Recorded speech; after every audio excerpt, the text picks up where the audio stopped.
Hello and welcome to YouTube channel HealthQ, the place where my mission is to motivate you to look at the brighter side of the health.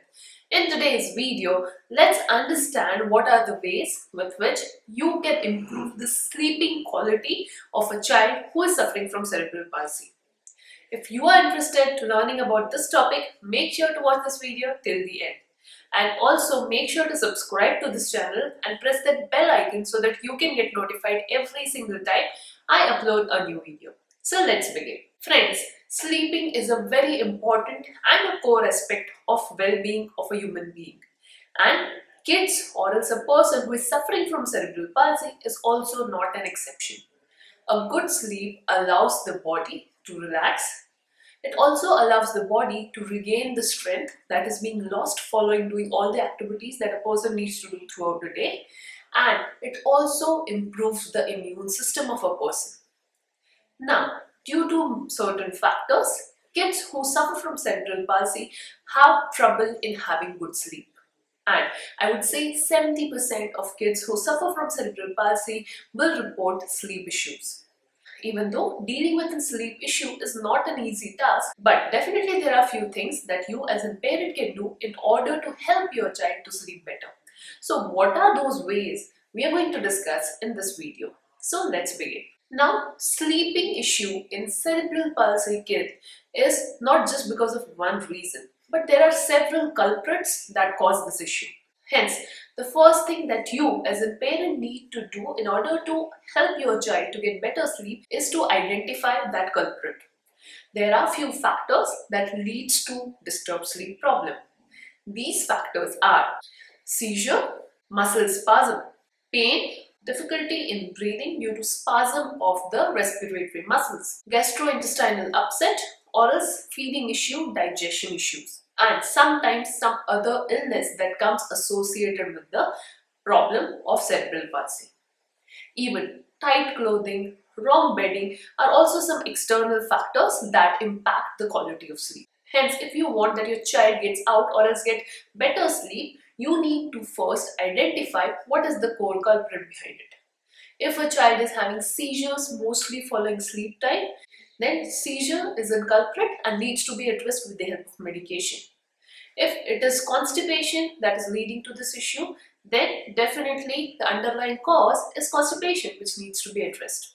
If it is poor bedding or is wrong posture, then that problem needs to be addressed. Hence, the first step when it comes to managing or is improving the sleep quality of the child is to identify the culprit that is causing that problem and or else try to minimize or else reduce the effect that those culprit causes on the child's body. So here are a few things that you can do in order to help your child to get better sleep. And as I said, the first point is identifying the symptom and addressing that symptom.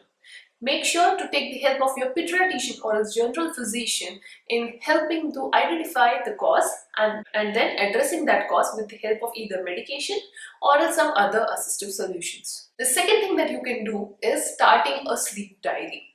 Maintaining a routine is one of the very important aspects, not only for CP kids, for us as in general, that allows us to get better sleep. Make sure that you document the sleep patterns of the child.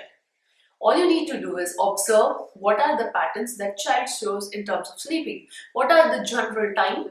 Note that time. What are the wake up time? Also try to note down at what time usually the child gets out of the sleep in middle of the night. And even also try to find out what is something that's troubling him to cause sleep. Is it some loud noise or is temperature in the room or is bedding? Try to figure out that. Some important points that you can note down in order to maintain a sleep diary is frequency of sleep, timing of sleep, duration of sleep, the time at which he or she usually goes to bed. How long does it take for the child to fall asleep? Any food that he usually eats before sleeping. And also try to maintain a note of what are medications which are going on and are these medications affecting the sleep. Are the timings of this medication something that's causing this? And if that is the case, then you might need to change the timing of the medication. This information would not only be helpful for you to get some insight about your child's sleeping pattern, but will also be helpful for the healthcare professional to come up with a solution for this problem. Moving to the next point or as next thing that you can do in order to help your child to get better sleep is get exercise every day. Exercise not only improves the blood flow in the body, it also brings some level of energy burn, which leads to tiredness, and the child tend to fall asleep in a better way. Exercise is a great way for anyone to sleep better. Make sure that your child gets adequate exercise every single day, or as you can say your child gets adequate physical activity every single day so that he's tired enough and look forward to sleep. These exercises could be the physiotherapy exercise, some play-based activity, going for a general walk, or else even standing practice.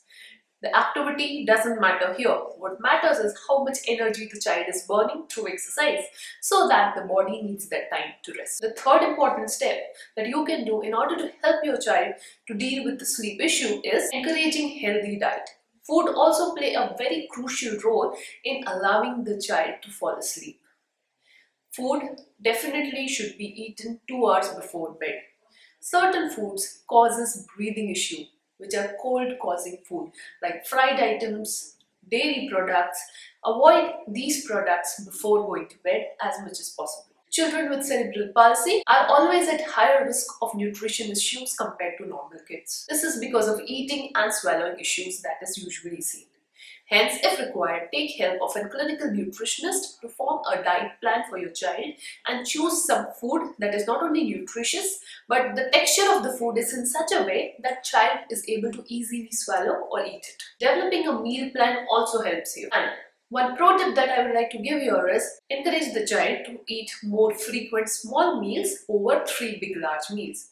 With this, the child would be easily able to digest the food and there would be less accumulation of the food, or else lack of digestion issue would be less in the child, and thus the child will have better sleep. The next thing that you can do is to create a calming bedtime. Mostly kids are irritable before the sleep if they are exposed to some irritable music or some sort of calming bedtime routine is not created. It's really important that if your child gets an environment of calming music or something that calms him down and prepares him for sleep is a much better idea to allow your child to get better. Having a routine before the bedtime is a great strategy for any age group. As a part of routine, restrict your child's screen time at least 2 hours before bed. Also, make sure to avoid exposure to any stimulating thing. It could be exposure to bright lights, loud music, or some sort of quarrel or some loud thing. This kind of activates the autonomous nervous system of the body and child finds it difficult to relax or soothe himself before the sleep. Some of the ways with which you can calm your baby before sleep is a hot shower, some light relaxing music being played in the background. Even make sure that no lights are on when the child is going for sleep. You can also swaddle the baby with the help of a cloth when the baby is too small or else say less than 3 years of age. This swaddling gives the feel to the child that he or she is in mother's womb. This entire environment allows the baby to sleep in a better way. You can also replace the screen time with reading a storybook. Nighttime stories are a great way to build bonding with your child and also explore and also allows the baby to develop some cognitive skills which are very important aspect of lifetime. And even some quiet talking time with parents and baby is also a very great way to calm the baby or soothe the baby and allow him to sleep in a better way. The next thing is to make sure that the bedding of the child is comfortable. Many a times, too hard bed or too soft bed causes problem for the child to sleep in a comfortable position. If required, take help of a physiotherapist and make him assess the bedding of the child. Your physiotherapist will also be able to help you in telling certain position that the child can adopt while sleeping so that his body is in at most relaxed position. Certain posture definitely needs to be avoided when a CP child is sleeping. These posture causes increase in spasticity and leads to spasm, especially when the baby is sleeping in one position for a long period of time.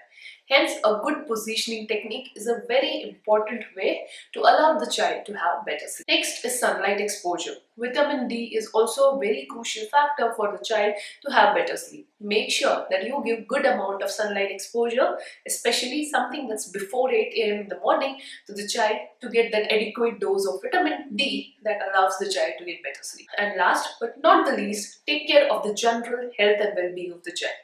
Definitely, your child might have some issues that are recurrent or else are constant. Try to address that and try to keep your child as healthy as possible. More sickness means more lack of sleep, and the cycle keeps on going. Hence, we need to break the cycle of the poor health issues. Hence, make sure to have frequent visits with your pediatrician and take care of an overall health and well-being of the child. With all these factors keeping in mind, you would be able to allow your child to get better sleep. Even though, as much I said, the things are not that straightforward and not that easy to achieve, but with persistent practice and repetition, you would definitely be able to help your child to get better sleep. So friends, that's all from my end for today's video in trying to help you to get your child better sleep. I hope you found this video helpful. If yes, make sure to like this video, share this video, and do not forget to subscribe to HealthQ channel. I'll see you in another video. Thank you.